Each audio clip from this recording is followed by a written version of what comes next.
प्रदेश में अब मौलाना चिल्ला चिल्ला कर कह रहे हैं कि अखिलेश यादव से सावधान रहना, वो भरोसे के लायक नहीं है। क्या मौलाना का ये बयान 2027 के चुनाव में मुस्लिम कौम के लिए कोई बड़ा संदेश है या फिर कांग्रेस के लिए चेतावनी? आखिर इंडिया गठबंधन पर मौलाना रजवी बरेलवी क्या कह गए जिसने यूपी की सियासत में भूचाल ला दिया है? जो अखिलेश यादव टोपी लगाकर घूमते हैं, खुद को मुसलमानों का रहनुमा बताते हैं, आखिर आज एक मुसलमान उन पर भरोसा क्यों नहीं कर रहा? क्या मुस्लिम अखिलेश यादव की राजनीति को समझ चुके हैं कि अखिलेश यादव किस तरह की राजनीति करते हैं? और क्या होगा मौलाना की चेतावनी का 2027 के चुनाव पर असर? चलिए आपको बताते हैं। नमस्कार, टीवी 24 नेटवर्क देख रहे हैं आप, मैं हूं आपके साथ शिखा मेहरोत्रा। हाल ही में हुई इंडिया गठबंधन की बैठक पर तमाम लोगों की प्रतिक्रिया सामने आई, लेकिन ऑल इंडिया मुस्लिम जमात के राष्ट्रीय अध्यक्ष शहाबुद्दीन रजवी बरेलवी ने इंडिया गठबंधन की बैठक पर बड़ा आरोप लगाया है। उन्होंने कहा कि दिल्ली के संविधान क्लब में हुई विपक्षी दलों की इस महत्वपूर्ण बैठक में मुसलमान गायब थे, किसी भी मुस्लिम पार्टी को इसमें नहीं बुलाया गया। उन्होंने कहा कि दिल्ली के संविधान क्लब में हुई विपक्षी दलों की इस महत्वपूर्ण बैठक में मुस्लिम गायब थे, किसी भी मुस्लिम पार्टी को इसमें नहीं बुलाया गया था। शहाबुद्दीन रजवी बरेलवी ने कहा कि जो लोग सांप्रदायिकता खत्म करने की बात करते हैं, उन्होंने अपने एजेंडा और बातचीत में सांप्रदायिक जैसे शब्द का भी इस्तेमाल नहीं किया। आज के माहौल में भाईचारे और एकजुटता की बहुत जरूरत है। उन्होंने कांग्रेस नेतृत्व और विशेषकर राहुल गांधी को समाजवादी पार्टी के मुखिया अखिलेश यादव से सावधान रहने की सलाह दी है।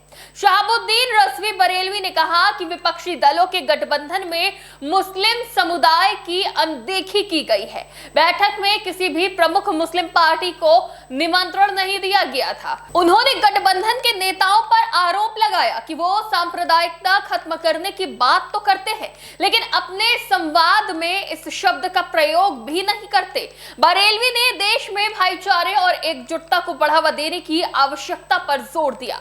मौलाना रजवी ने कहा कि अखिलेश यादव ने छत्तीसगढ़, मध्य प्रदेश और राजस्थान के विधानसभा चुनावों में मुस्लिम बाहुल्य क्षेत्रों से समाजवादी पार्टी के प्रत्याशी खड़े किए थे।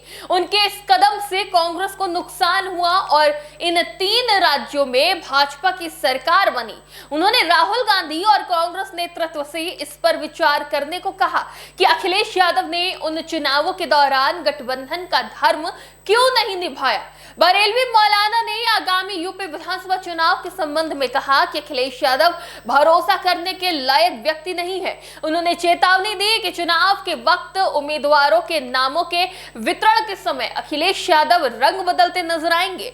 अब मौलाना के इस बयान को सियासी चश्मे से देखें तो इसका असर 2027 के चुनाव में साफ देखने को मिल सकता है। एक तरफ अखिलेश यादव पर तुष्टीकरण की राजनीति करने का आरोप लगाती रही है, तो वहीं दूसरी तरफ अब अखिलेश यादव पर मुस्लिमों की अनदेखी करने का आरोप लग रहा है। विपक्षी गठबंधन की बैठक में मुसलमानों को शामिल ना करने का, मुस्लिम पार्टी को ना बुलाने का आरोप लग रहा है। माना जा रहा है कि मुसलमानों का सबसे बड़ा वोट शेयर समाजवादी पार्टी की तरफ ही जाता है। अगर बात करें यूपी में मुसलमानों की आबादी की, तो यूपी में लगभग 19 से 20% मुस्लिम वोटर हैं। ये यूपी का सबसे बड़ा अल्पसंख्यक समूह है। पश्चिमी उत्तर प्रदेश के कुछ जिलों जैसे रामपुर, बिजनौर और मुजफ्फरनगर में इसकी संख्या 40% से अधिक होती है। तो वहीं प्रदेश में 9 से 10% यादव वोटर की आबादी है और सपा अपने इसी वोट बैंक के दम पर उत्तर प्रदेश में कई बार सत्ता में आती रही है। और अब जब समाजवादी पार्टी के सबसे बड़े अल्पसंख्यक वोट बैंक यानी मुस्लिम नेतृत्व को लेकर सवाल उठ रहे हैं, गठबंधन की बैठक में जगह ना मिलने और चुनाव के दौरान भी भागीदारी ज्यादा ना मिलने और टिकट बंटवारे में भेदभाव के आरोप लगाए जा रहे हैं, वो भी एक मौलाना की तरफ से, तो इसका असर होना लाजमी है। ऐसे में मुस्लिम वोट बैंक में बिखराव हो सकता है। अब देखना यह होगा कि अखिलेश यादव अपने वोट बैंक को कैसे संजो कर रख पाते हैं, कैसे लोगों में विश्वास स्थापित कर पाते हैं। मौलाना बरेलवी के इस बयान पर आपकी क्या राय है, हमें कमेंट बॉक्स में जरूर बताइएगा। फिलहाल के लिए देखते रहिए टीवी 24 नेटवर्क।